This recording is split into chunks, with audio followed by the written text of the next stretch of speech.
yay tətilimizin öz sürətlə davam etdiyi kimi övladlarımızın ekran qarşısında keçirdiyi zaman da sürətlə artır. Artıq məktəbin açılmasına da çox az qalıb. Leyli, Mustafa!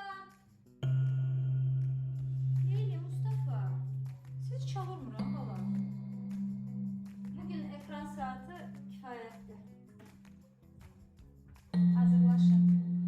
Gedirik. Və bu son ayı övladlarımız üçün daha səmərəli, əyləncəli etməyin tam zamanıdır.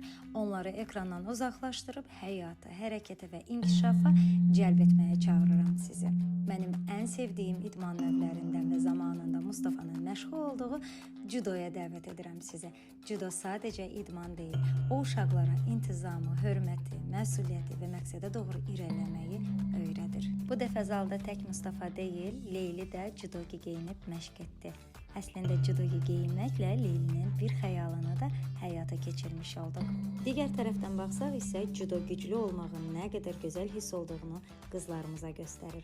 Özünə inamı artırır, xarakter formalaşdırır və mən bacararam düşüncəsini gücləndirir. Tatamidə tökülən hər damla tər gələcək üçün qazanılmış bir dərsdir. Çünki uşaqların ən vacib inkişafı ekranda deyil, həyatda baş verir. Qoy övladınız yeni dərs ilini daha sağlam, daha enerjili və daha özünə inamlı başlasın.